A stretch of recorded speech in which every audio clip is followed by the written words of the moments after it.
안녕하세요. 재미있는 웹툰을 소개하고 추천해드리는 툰슐랭입니다. 오늘은 툰슐랭의 인물탐구 캐슬의 남궁혁 편입니다. 백두찬의 괴사한 오른팔, 동남아 전형 10강, 남궁게이, 겔주 등 독자들 사이에서 조롱 섞인 여러 별명이 많습니다. 사실 저는 남궁혁의 수트핏이 멋있어서 처음 나왔을 때부터 꽤나 좋아했던 캐릭터지만 캐슬의 압도적인 무의 상징인 10강 중에 가장 일찍 등장했어서 그런지 10강이라면서 저거밖에 안 되냐고 독자들에게 놀림감으로 전락해버린 안타까운 캐릭터입니다.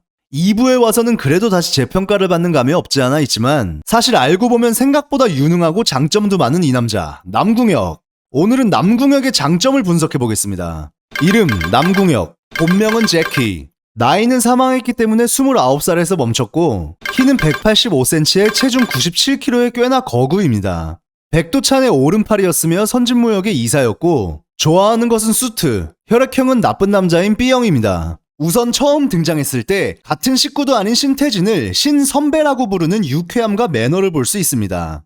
그리고 만화적 허용이겠지만 따져보면 동남아 분쟁 지역 출신이라 어렸을 때 제대로 된 교육도 못 받았을 텐데 한국어를 유창하게 하면서 선배라는 개념까지 알고 있는 것으로 보아 언어 능력뿐만 아니라 한국의 문화마저 잘 흡수한 뛰어난 면모를 볼 수 있습니다. 김재훈에게 선진이 개입되는 걸 원치 않는다는 메시지는 확실하게 전달하면서도 자신이 김재훈보다 갑의 입장에 있다는 사실을 직설적인 언어 선택이나 액션보단 비싸 보이는 도자기를 한 손으로 돌리는 퍼포먼스를 보여주면서 우아하게 압박을 하는 교양도 볼 수 있죠. 김재훈이 비즈니스 파트너 이상의 끈끈한 무언가가 있다고 입에 발린 소리를 했을 때 우리가 그랬나요? 라면서 선을 그었지만 막상 침입자가 있다는 소리에 한번 둘러본다면서 나서는 정 있는 모습도 볼 수 있습니다. 애초에 업무적인 것 때문이 아니라 김재훈에게 초대를 받아서 손님으로 간 것이기 때문에 굳이 나설 필요는 없었지만 나중에 그 자리에 있었는데 뭘 했냐고 지탄받지 않을 정도의 선의 일은 하는 명석함도 엿볼 수 있죠. 김신이 김재훈을 빌딩에 묶어두고 떠났을 때도 제일 먼저 뛰어와서 구해주면서 똥오줌 범벅인 김재훈이 민망해할 수도 있으니 크게 티를 내지 않는 매너와 캐슬에서는 오지인을 무시하는 인물들도 많은 반면에 남궁혁은 담당자로서 인정을 해주면서 앞으로의 계획을 묻고 의견을 존중하고 공과 사를 구분하는 선입견 없는 마인드까지 볼 수 있습니다.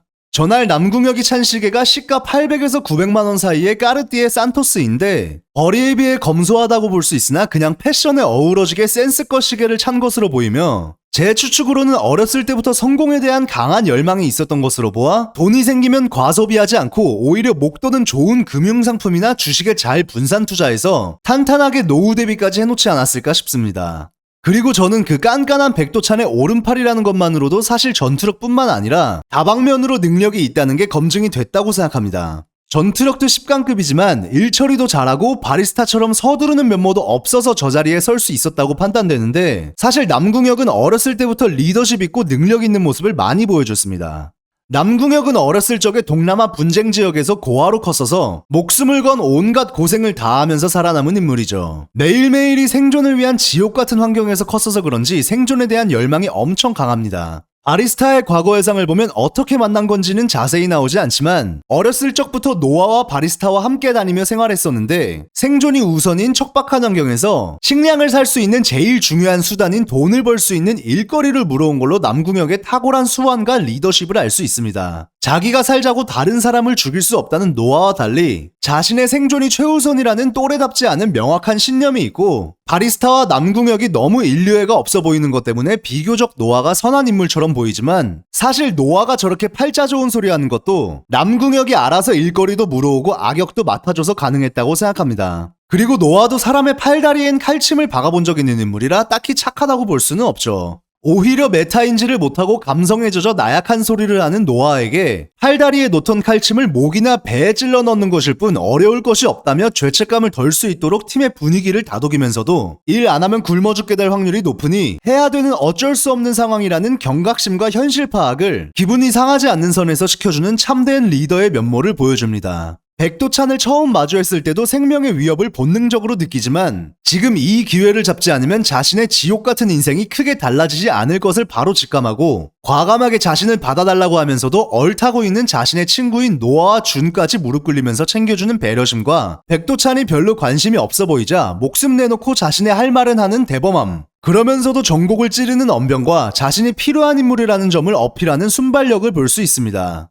김대건이 바리스타를 죽인 직후에 백도찬과 함께 창고에 등장했을 때도 백도찬이 누구냐고 물어보자 아직 그렇게 유명하지 않았던 김대건에 대해 미리 조사해서 대상을 파악해놓고 있는 준비성과 그걸 짧게 요약해서 대표에게 브리핑하는 좋은 업무 수행 능력, 자신보다 한 수 아래의 실력이고 적이지만 김대건의 마지막을 인정해주는 대인배스러운 모습까지 볼 수 있습니다. 백도찬에게 어떻게 뒤처리를 할지 묻고 일을 진행시키는 깔끔한 상명하복의 자세와 부하들에게 바로 할 일을 딱딱 지시하는 프로다운 면을 보여주면서도 어릴 적부터 자신과 함께 거운 의형제와 같은 바리스타에 대한 묵념과 복수는 해주겠다고 하는 따뜻한 낭만적인 면도 있죠. 메디베디가 죽었을 때 김신도 복수는 해주겠다고 했던 것으로 보면 남궁혁 정도면 저 세계에서 꽤나 의리가 있다고 볼 수 있습니다. 그리고 생략된 부분이긴 하지만 살아남는 것도 어려운 동남아 분쟁 지역에서 어린 나이에도 불구하고 3년 만에 지역을 평정한 것 또한 엄청나다고 볼 수 있습니다. 물론 마지막에 백도찬에게 도움을 받긴 했지만 그 전까지 친구인 바리스타와 노아를 잃지 않으면서 저 정도 위치에 올라간 것 자체로도 충분히 대단한 인물이라는 생각이 듭니다.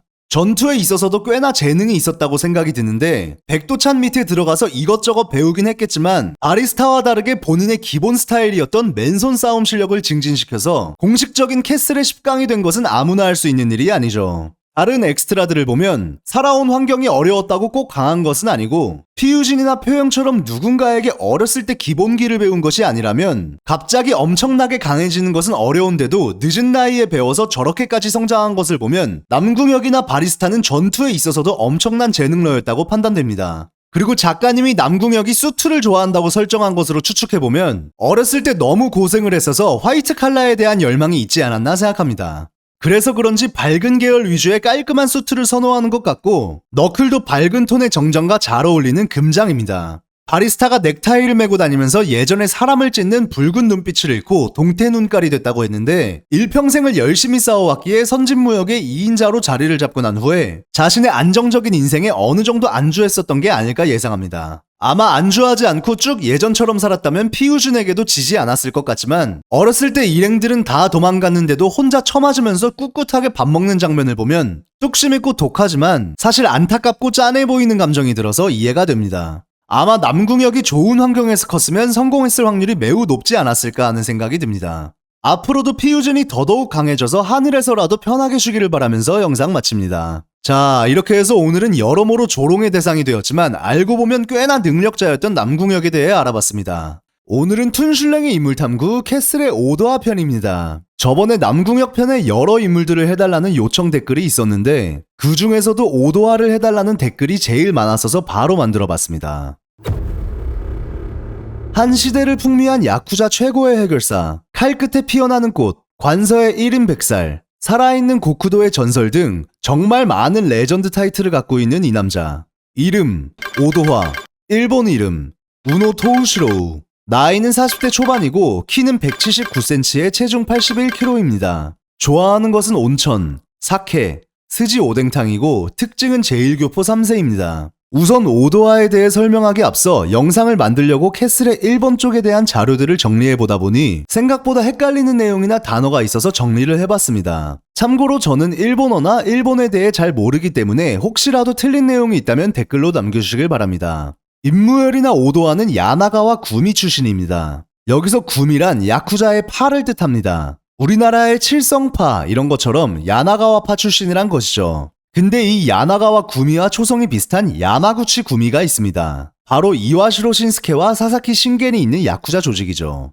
그래서 저는 처음에 그냥 단순하게 오도하는 사사키 신겐과는 다른 조직 출신이라 봐야 된다고 생각했었는데 자료를 정리해보다 보니 조금 헷갈리는 부분이 있었습니다. 분명 여러 정황들을 보면 신겐이 소속돼 있는 야마구치 구미가 일본에서 절대적인 일본 야쿠자 조직처럼 나오는데 오도화와 임무열이 몸담궜던 야나가와 구미도 일본의 톱 야쿠자 패밀리라고 나와 있어서 두 조직이 일본의 양대산맥인가 싶다가도 이와시로 신스케가 전 일본 야쿠자 의장이라는 것과 김신에게 동아시아에는 자신과 최민욱, 유우성이 3대 세력이라고 하는 것을 보면 그냥 다른 적대 야쿠자 조직이 존재할 수는 있어도 규모가 비슷한 라이벌 조직이 있다는 게 아다리가 안 맞는다는 생각이 들어서 답답한 마음에 그냥 야나가와 구미를 네이버와 구글에 검색해봤습니다. 그랬더니 야나가와 구미는 실제로 존재했던 야쿠자 조직이었고 일본 최대 규모의 지정폭력단인 야마구치 구미의 산하 조직 중에서 사상 최강의 전투군단이라 불렸으며 제일 한국인 양원석 씨가 히데가 1958년에 창설한 제1교포가 주 구성원이었던 야쿠자 조직이었습니다. 일본의 야쿠자에는 산하라는 개념이 있습니다. 한 야쿠자 조직이 다른 야쿠자 조직에 속해 있는 개념이죠. 예를 들어 히데를 거둬줬던 니시지마 다이치도 니시지마 구미라는 한 조직의 두목이지만 니시지마 구미가 야마구치 구미의 산하 조직이라 이와시로 신스케에게 허락을 구했던 것처럼 말이죠. 아직 일본 측의 세력에 대한 설명이 명확하게 나온 것이 아니라서 확실하진 않지만 작가님이 캐슬의 일본 세력을 실제 야쿠자에서 모티브를 따온 것이라면 아마 오도화는 야마구치 구미의 산하 조직 중에 톱급인 야나가와 구미에서 활동을 하다가 나와서 임무열의 이름인 타케바야시 이사오를 딴 타케바야시 구미, 한국에서는 우리가 익숙한 모리 투자 신탁이라 불리는 조직을 설립한 것입니다. 그러면 1부 96화의 전 일본 야쿠자 분기총회에서 야쿠자 보스들이 임무열과 오도화를 자신의 칼바지 노릇이나 하던 놈들이라고 했던 것이 맥락에 맞습니다. 다시 오도화의 일대기로 돌아가보면 오도화는 어린 나이부터 해결사로서의 재능이 있었는지 일본의 톱급 야쿠자 조직인 야나가와 구미에 발탁돼서 최연소 해결사로 이름을 날렸지만 제1교포 출신이라는 점과 제멋대로인 성격 때문에 자신의 조직에서 뿌리를 제대로 내리지 못했고 상대편 조직에 쫓겨 죽을 위기에 처했을 때 같은 야나가와 구미 출신이었지만 같은 조직원을 패고 탈퇴한 후 길거리 생활을 하던 임무열에게 우연히 구해지게 됩니다. 임무열에게 생명의 은혜도 입었고 그의 호탕함에 끌렸던 오도화는 자신처럼 제1 출신이라 차별받는 거에 질렸던 임무열과 함께 같은 제1 출신들을 모아서 관서지방의 타케바야시 구미를 설립하게 되지만 안 그래도 제1 출신들을 인정하지 않고 자신들을 위협적이라 생각하는 관동지방의 정통 일본인 야쿠자 세력의 견제를 홀로 감당하기에는 버거웠는지 한국에 있는 최민욱의 캐슬과 손을 잡은 것이라 추측합니다.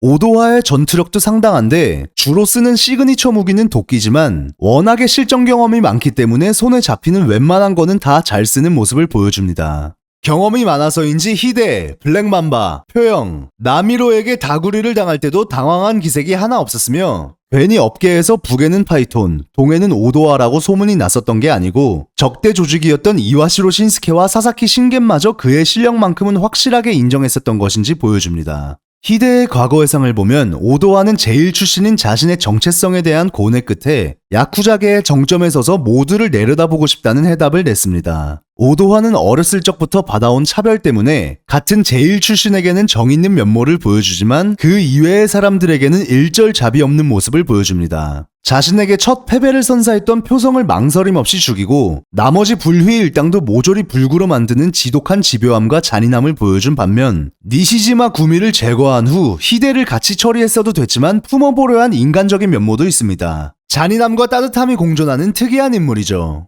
아마 어렸을 적에 차별에 대한 방어 기제로 자신의 적들에게는 한없이 자비 없는 강한 면모를 보여줌으로써 자신을 지켜왔던 것이지만 같은 제1 출신인 임무열과 마사, 히데에게는 신뢰를 아낌없이 준 것으로 봐서 오도화의 원래 성정은 정이 많고 따뜻한 인물이었을 것 같습니다. 그래서 자신처럼 정체성에 혼란이 있던 히데에게 본인과 같은 연민을 느꼈어서 히데가 불안 요소인 것을 알면서도 단호하게 쳐내지 못하고 결정적인 순간에 배신을 당하게 되죠. 죽는 순간에도 표성에게 자신이 승리한 것이라고 집착하는 집요한 모습을 보여주는데 그게 오도화의 강함의 비결이자 거친 야쿠자계에서 살아남을 수 있도록 해준 오도화의 강한 면모라면 임무열과 먹었던 스지 오뎅탕을 떠올리는 것은 오도화의 따뜻한 면이라 볼 수 있으며 그러한 연출을 한 정현 작가님에게 다시 한번 감탄하지 않을 수 없었습니다. 임무열이 흰색 롤스로이스 팬텀을 타고 다니는 것으로 봐서는 오도화도 충분히 부유할 텐데 죽기 전에 생각난 것이 싸구려 스지 오뎅탕인 것으로 추측을 해보면 오도화에게 야쿠자계의 정점에 서는 목표는 자신의 정체성과 자존감 확립을 위한 목표였을 뿐 사실 자신과 제일 정을 나눴던 임무열과 어려웠지만 행복했던 시절이 제일 소중했던 게 아닐까 생각합니다. 번외로 오도화의 모티브는 미생의 오상식이며 오도화가 가장 좋아하는 부하가 히데였다면 가장 신뢰하는 부하는 마사였고 마사가 제일 출신인 것을 알고 먼저 같이 일해보자고 제안해서 함께하게 됐습니다. 김황을 만났을 때 쌍화차에 대한 첫인상이 좋지 않았지만 티 안 내고 마시는 매너를 보여주기도 했었고 히데에게 미남 처음 보냐고 했던 것으로 보아 평소에 유머도 있는 편이라는 것을 알 수 있습니다. 모리에서는 임무열이 보스이기도 하고 같은 제1 출신이어도 오도화 빼고는 신용을 안 해서인지 기강을 잡는 느낌이 있다면 넘버 2인 오도화가 조직의 분위기를 유하게 만드는 역할이지 않았을까 추측합니다. 아마 그런 오도와의 영향으로 희대가 막내로 처음 들어왔을 때 마사가 누룽지 사탕을 챙겨주는 좋은 조직 분위기가 나온 게 아닐까 싶습니다. 자, 이렇게 해서 오늘은 주인공인 김신에게는 적이었고 잔인한 면도 많이 보여줬던 인물이었지만 임무엘과의 브로맨스와 느와르 장르에 걸맞는 거친 터프함으로 많은 임팩트를 남겼어서 그런지 주연이 아님에도 독자들에게 인기가 많은 오도화에 대해 알아봤습니다. 오늘은 캐슬의 인물 분석 유우성 편입니다. 유우성은 캐슬 1부에서는 많이 등장하지 않았음에도 처음 등장했을 때부터 제가 정말 좋아하던 캐릭터입니다. 정현 작가님이 워낙에 캐릭터들의 서사에 대한 디테일이나 매력을 잘 뽑아내기 때문에 웬만한 등장인물들이 다 각자의 방식으로 매력적이지만 저는 어렸을 때부터 빌런을 좋아하는 편이어서 그런지 유우성을 처음 봤을 때부터 엄청 끌렸습니다. 느와르 장르의 빌런다운 나쁜 놈 느낌을 물씬 풍기면서도 가벼워 보이는 장난스러운 말투지만 공식적인 캐슬의 10강이자 7개의 기둥 중 하나이기 때문에 절대 말만 번지르르한 스타일이 아니라 실력까지 검증이 된 빌런일 텐데 잘생기고 화려한 외모까지 갖고 있어서 어떤 인물일까 궁금했습니다. 그럼 구독과 좋아요 한 번씩만 부탁드리면서 유우성에 대해 바로 알아보시죠.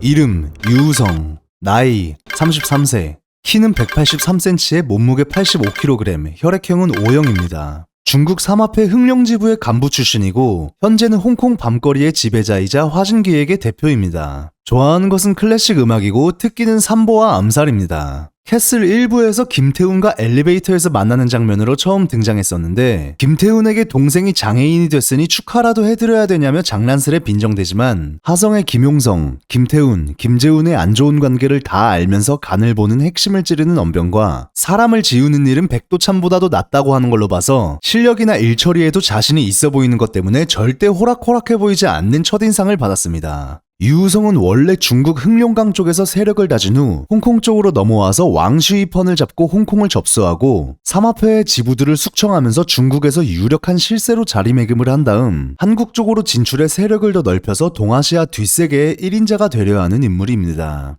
일본의 야쿠자 실세인 이와시로 신스케도 동아시아 3대 세력은 본인과 캐슬의 최민욱, 그리고 홍콩의 유우성이라고 인정할 정도의 입지와 세력을 갖고 있죠. 유우성의 형이라 알려진 류카이가 전 삼합회 광저우 지부장이었는데 서진태가 류카이를 죽였었던 악연 때문에 독자들은 예전부터 서진태와 유우성의 매치업을 예상했습니다. 하지만 알고 보니 유우성이 류카이에 대한 가족으로서의 복수심 때문에 서진태에게 신경이 쓰였다기보다 자신이 처리해야 될 복수의 대상인 류카이를 서진태에게 뺏겼다는 본질적인 접근에서의 분노였습니다. 유우성의 일대기를 보면 유우성은 창녀의 아들로 태어났습니다. 진짜인지 아닌지는 몰라도 유우성의 모친은 과거 중국 뒷세계에서 그래도 좀 이름이 있는 류왕생의 아들이 유우성이라며 도움을 바라고 찾아갔지만 류왕생은 그게 진실인지 아닌지 관심도 없고 아들은 많기 때문에 꺼지라고 합니다. 저는 여기서 류왕생이 말한 많다는 아들 중에 경쟁을 이기고 후계를 물려받은 게 류카이가 아닐까 생각합니다. 중국에서의 삶이 답이 없다 느꼈는지 유우성의 모친은 유우성을 데리고 한국으로 간 다음 자신은 새 인생을 살 거라며 유우성을 버리고 떠납니다. 한국에서 길거리 거지 생활을 하며 살던 유우성은 새로운 친구를 사귀게 되고 중국에 가서 이연걸처럼 돼서 성공하자는 친구의 말에 희망을 품고 중국으로 넘어가서 액션스쿨에 들어갑니다.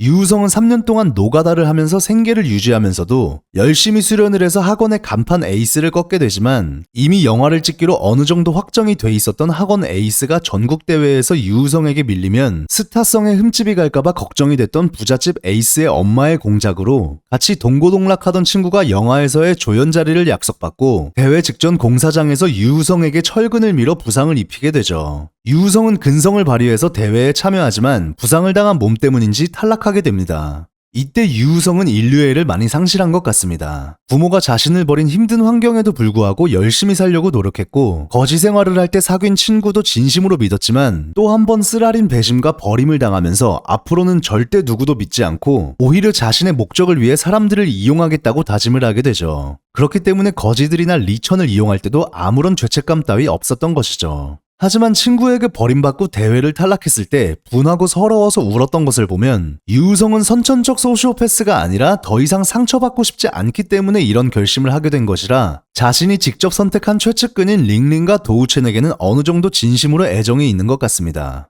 저는 여기서 유우성이 오열하는 장면이 정말 인상 깊었습니다. 유우성은 머리가 좋기 때문에 당장의 슬픔이나 좌절 같은 감정에 빠지기보단 자신이 이렇게 된 원인부터 찾으려 했고, 세상이 원래 이렇게 굴러가는 것인데 그걸 모르고 방심한 자신의 잘못이라 냉철하게 상황을 분석하면서도 꿈을 위해 정말 열심히 노력했지만 결국 부모에 이어서 또 한 번 자신이 믿었던 사람에게 버림받은 자신의 처지가 너무 슬프고 세상이 더러워서 텅 빈 대회장에서 혼자 우는 장면이 정말 안 돼 보였습니다. 그 후 꿈을 잃고 노가다를 하던 유우성에게 치료비랑 스폰을 대준다면서 뒷세계에 제안이 옵니다. 중국에서 이미 어느 정도 킬러로서 입지가 있었던 리천이 구하던 A급 칼바지로 유우성이 선정된 것이지만 오히려 유우성은 이걸 기회로 삼아 자신도 리천에게 배우고 뽑아낼 거는 뽑아내면서 성장해서 지금의 자리까지 오게 된 것이죠. 한때 이연걸과 같은 배우를 꿈꿨어서 그런지 유우성은 화려한 쇼맨십으로 자신의 이미지를 사람들에게 본인에게 이득이 되는 방향으로 연출을 잘합니다. 홍콩을 접수하려고 처음 왔을 때도 이미 흑룡성 쪽에서는 상당히 입지가 있었지만 가진 것 하나 없이 상경한 순박하지만 잘생긴 젊은 청년의 이미지로 상인들의 지지를 얻게 됐고, 류카이의 동생이라는 것도 사실 100% 확실한 것도 아니고 전혀 가족의 친분 같은 게 없지만 홍콩의 거두들이나 다른 삼합회의 지부장들에게 광저우를 먹기 위한 명분으로 이용했다고 생각합니다. 백이와의 전투에서도 조금 더 확실한 수적 우위와 변수를 위해서 관심도 없는 거지들의 이름을 선동하기 직전에 잠깐 외워서 갔었고, 리천도 어차피 김신혜 때는 안 될 것을 알고 발목 잡아두기용으로 공짜로 이용해 먹었죠. 유우성은 정말 본인이 다짐했었던 것처럼 자신의 목적을 위해 남들을 해골바가지까지 우려먹는 모습을 보여줍니다. 그리고 유우성은 김신에게 돈 없는 의리는 유효기간이 짧다고 했었는데, 이는 유우성이 여러 번 배신을 당한 후 세상에 대가성 없는 인간관계는 없다고 정의를 내린 것이라 봅니다. 그러지 않으면 부모나 친구에게 버림받은 자신이 너무 비참하고 불쌍해지기 때문에 세상에 대가 없는 공짜 애정이나 의리는 없고 원래 세상 이치가 그런 것이라고 말이죠. 그래서 본인을 이용한 만큼 본인도 남을 철저히 이용해서 성공하겠다는 모토를 세운 것인데, 김신과 서진태가 진정으로 서로를 아끼는 것이 거슬려서 서진태와의 싸움에서 평소답지 않게 감정적이게 된 것 같습니다. 물론 엘리베이터를 타고 짜치게 도망가면 자신이 살아왔던 유우성의 방식답지 않기 때문이라는 것도 있고, 류카이에게 하려던 자신의 복수를 서진태에게 뺏겼다는 것도 있겠지만 서진태의 세상 이치를 거부하는 눈가를 파버리고 싶다는 충동을 참을 수 없었다는 걸 보면 아마 서진태가 대가성 없이 김신을 위해 목숨까지 바치려고 하는 부분이 제일 거슬렸던 것 같습니다. 김신에 대한 서진태의 진심에 시기와 분노 혹은 자신이 정의내린 세상의 이치를 부정당했다고 느껴서 거부감이 들었던 것 같습니다.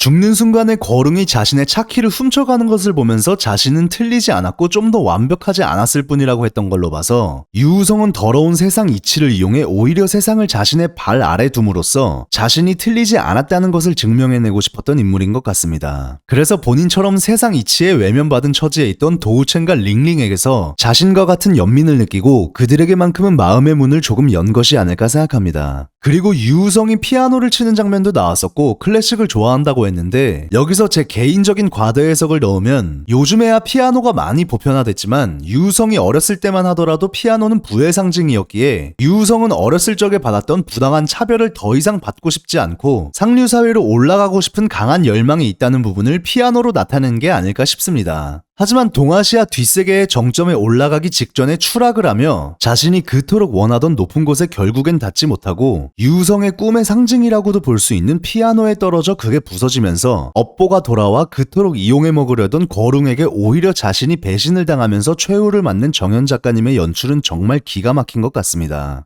비상한 머리, 신체 능력, 잘생긴 외모와 천재적인 이미지 메이킹 감각까지 정말 많은 장점을 갖고 있는 유우성이 마음의 문을 완전히 닫기 전에 한 명이라도 아무런 대가 없이 자신을 아껴주는 사람을 만났으면 어땠을까 하는 안타까움이 들게 만드는 정말 매력적이고 입체적인 인물이라 생각합니다. 오늘은 툰슐랭의 인물 분석 김대건 편입니다. 캐슬에는 빌런들조차 워낙에 매력적인 캐릭터들이 많기 때문에 일부에서 일찍 퇴장한 김대건이 최근엔 비교적 잊혀진 느낌이 있지만 저는 개인적으로 캐슬이란 작품의 제대로 된 매력을 알리는 중요한 인물이자 큰 전환점이었다고 생각합니다. 그럼 구독과 좋아요 부탁드리면서 김대건에 대해 바로 알아보시죠. 이름 김대건, 나이 28세, 키는 182cm에 체중 85kg, 혈액형은 A형이고 특기는 맨주먹 격투, 좋아하는 것은 세차입니다. 김대건은 어릴 적부터 회암시에서 차수민과 피우진이랑 함께 컸는데 강민성한테 짧게라도 전투를 배운 적이 있습니다. 그래서 회암 씨의 또래 중에서는 나름 주먹에 자신도 있었고 친구인 차수민의 아버지가 부진파의 두목인 차일국이었기에 별 큰 걱정 없이 지내다가 윤덕수를 앞장세운 캐슬이 회암 씨까지 진출을 하면서 형인 김성준과 주변 사람들을 지키기 위해 윤덕수의 개로 사는 선택을 하게 됩니다. 여기서 저는 김대건이 순간적인 판단력과 통찰이 좋은 인물이라 느꼈습니다. 단편적인 모습만 보면 자신보다 강대한 힘 앞에서 바로 꼬리를 내린 비굴하거나 겁이 많은 인물처럼 보일 수 있지만 마지막에 백도찬에게 안 될 걸 알면서도 달려드는 모습을 보면 절대 겁쟁이가 아니라는 것을 알 수 있습니다. 또 자신의 부하들이 바리스타에게 잡혔을 때도 객관적인 판단으로는 선진의 본대가 한국에 왔다는 사실을 알리고 후위를 도모하는 게 맞다고 합리적인 빠른 판단을 내리지만 자신을 따르는 동생들을 사지에 내버려두고 가지 않을 만큼 충분히 낭만이 넘치는 캐릭터입니다. 그렇기 때문에 저는 김대건이 윤덕수의 개로 살기로 한 판단은 사실 그 상황에서 할 수 있는 제일 합리적인 판단이었다고 봅니다. 만약 감정적으로 끝까지 맞섰다면 그때 본인뿐만 아니라 피우진이나 차수민까지 다 잘못됐을 확률이 높고 김신의 복수를 위한 회암시에서의 발판도 없었을 것이라 생각합니다. 그래서 김대건은 빠른 판단력과 통찰로 그 당시에서는 답이 없다고 느끼고 본인을 희생하며 자기 사람들을 위해 윤덕수 밑에서 꾸역꾸역 버텼지만 상황적으로나 주변 사람들의 고통도 다 한계에 왔다는 것과 판을 새로 흔들어줄 김신의 실력이나 계획, 복수에 대한 의지 등을 보고 가능성이 있다고 판단되자 합류를 했습니다. 캐슬 세계관 전체로 따지면 사실 전투력이 강하지는 않지만 그 당시 백의에서는 충분히 강한 편이었고 조직 내에서 상당히 중요한 역할이었습니다. 윤덕수의 개로 살 때도 구린 짓을 하지 않았기 때문에 회암시나 주먹계에서도 평판이 좋았어서 신생 조직인 백의의 결속을 다질 때 중심이 됐었고 조직의 위계를 생각해서 김신한테 깍듯하게 하면서도 조금 더 믿음을 달라고 중요한 충고도 했었습니다. 김신이 자신이 자리에 없을 때 책임자의 역할을 맡겼었던 것도 이런 김대건의 신의나 판단력을 인정해서였다고 생각합니다. 작중 초반에 보면 자신의 실력에 비해 오만하다는 느낌이 들 수 있으나 그건 아직 캐슬급의 강자를 제대로 못 만나서 그런 것일 뿐 김신과 남궁혁의 실력을 직접 경험한 이후로는 자신의 수준을 곧바로 인지합니다. 피우진은 김대건에 비해 비교적 건방진 스탠스를 유지한 면이 없지 않아 있지만 김대건은 현재 자신의 실력과 수준을 냉정하게 인정하고 적인 신태진에게 무릎을 꿇으면서 배움을 요청했습니다. 그 진심을 보고 받아준 신태진도 도리가 있다고 볼 수 있지만 거절당할 수도 있고 자기 나름대로의 프라이드와 위치가 있음에도 불구하고 자존심을 내려놓고 부탁을 한 김대건의 결정은 아무나 할 수 있는 게 아니라고 생각합니다. 신태진에게 배울 때도 김대건은 자신의 피지컬과 센스가 피우진보다 못하다고 스스로를 냉철하게 분석하면서도 절대 포기하지 않는 굳은 심지와 끈기가 장점이라고 신태진에게 인정을 받게 되죠. 김대건은 신태진에게 대캐슬 한정으로라도 강해지고 싶다고 했었는데 이건 전투에 대한 김대건의 분석이 날카롭다는 면을 보여주는 장면이기도 하지만 캐슬이란 작품의 매력과 파워 밸런스에 대한 방향성을 잘 드러내는 중요한 대목이라 생각합니다.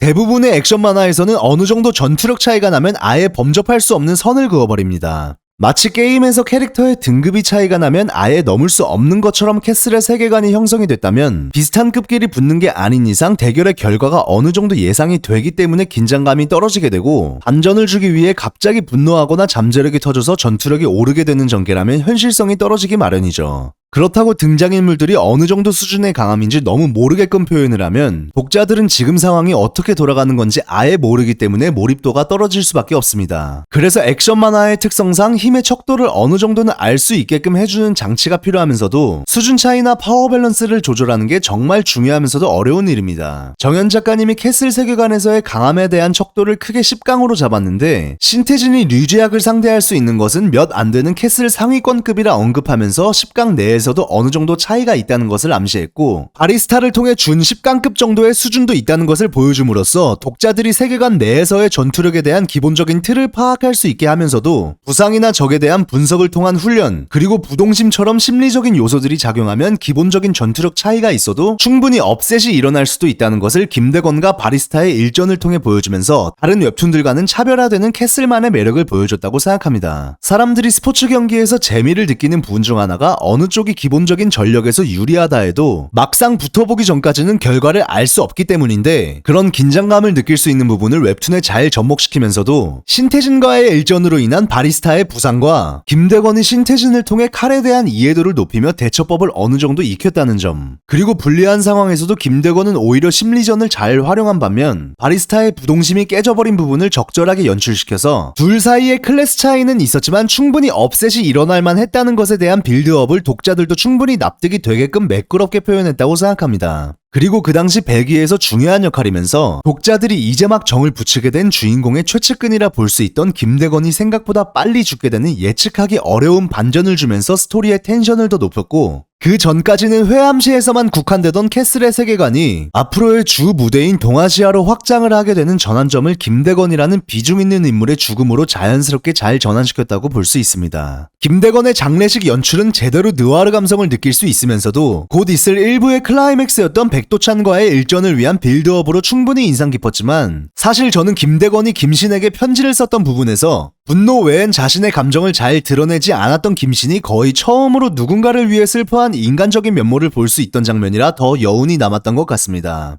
김대건의 순간적인 판단력과 통찰이 좋다는 것은 그의 마지막 일전에서 제일 잘할 수 있었는데, 오랫동안 자신을 따랐던 오른팔인 장호가 죽어서 충분히 화나고 슬플만 하지만 오히려 흥분한 척을 하며 바리스타의 방심을 유도했고, 최근에 유우성이 했던 말로 봐서 아무리 실전 경험이 많아도 김신이나 리천 같은 별종이 아니면 약간의 빈틈이 생길 수밖에 없는데, 김대건이 그 순간 평정을 잃지 않고 오히려 역으로 바리스타에게 심리전을 건 것을 보면 부동심만큼은 아킬라급이지 않나라는 생각이 듭니다. 그리고 가까스로 바리스타를 잡아냈지만 이미 몸은 만신창이에 자신을 따르던 동생들이 다 죽어있는 암울한 상황에서 큰 실력 차이를 느꼈던 남궁혁도 모자라 제일 답이 없는 백도찬의 등장에도 재빠른 판단력으로 백일을 위해 이슬에게 거짓으로 위치를 알려주는 전화통화 후 자신이 죽을 것을 알면서도 백도찬에게 조그마한 흠집이라도 내겠다는 용기, 그리고 백도찬이 자신을 직접 상대하게끔 하기 위해 강민성의 이름을 언급하는 지략과 순간적인 순발력, 적이었던 남궁혁도 인정할 만한 패기 있는 마지막 모습까지 김대건은 정말 낭만의 끝을 보여주고 간 매력적인 캐릭터라 생각합니다. 오늘은 툰슐랭의 인물 분석 이스크라의 아킬라입니다. 그럼 구독과 좋아요 꼭 부탁드리면서 바로 알아보시죠.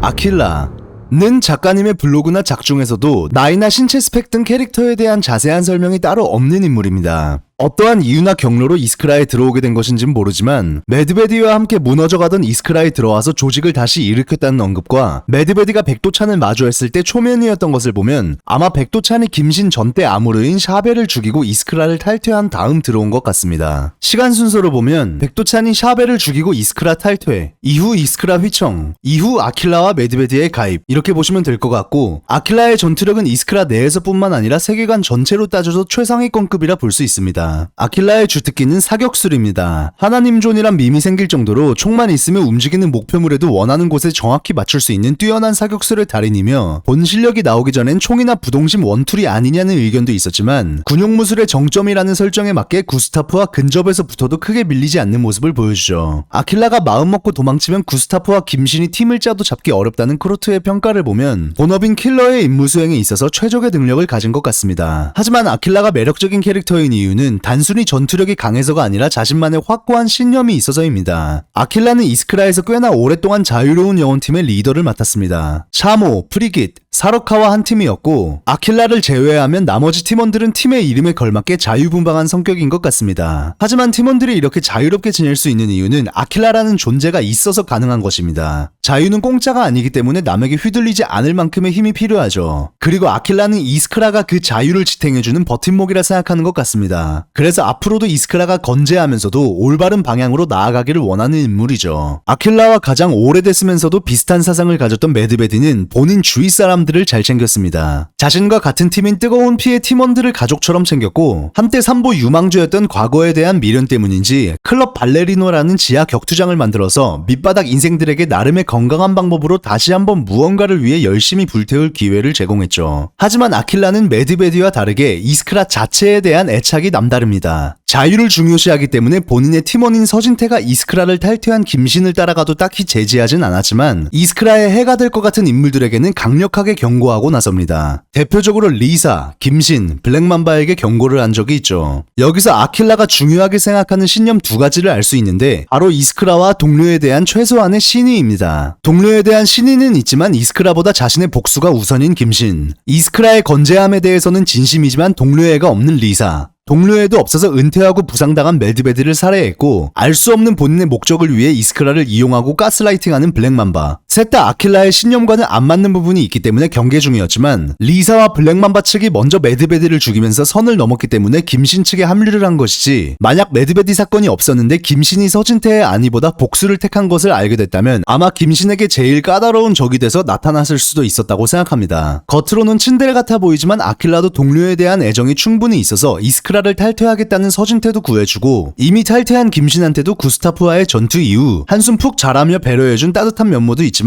뜨거운 피처럼 너무 가족 같은 관계가 되면 서로의 관계에 얽혀서 진정한 개인의 자유보다는 한 명의 일에 다 같이 엮여서 안 좋은 결과가 일어났을 때 이스크라라는 집단이 무너질 수 있고, 그렇게 되면 결국 이스크라라는 집단의 힘이 있기 때문에 존재할 수 있는 개개인의 자유가 사라질까봐 적당한 거리를 두려 한 것이 아닐까 생각합니다. 아킬라의 뜻은 자유를 상징하는 독수리인 만큼 자유로운 영혼팀의 리더이자 그가 추구하는 신념에 이보다 더 잘 어울릴 수 없는 코드네임인 것 같습니다. 과연 그의 최후는 어떻게 될지, 그리고 과거 서사는 풀릴 것인지 궁금하게 만드는 매력적인 인물인 아킬라에 대해 오늘 알아봤는데, 제 영상이 재밌었다면 좋아요 꼭 부탁드리면서 마치겠습니다. 이상 툰슐랭이었습니다. 감사합니다.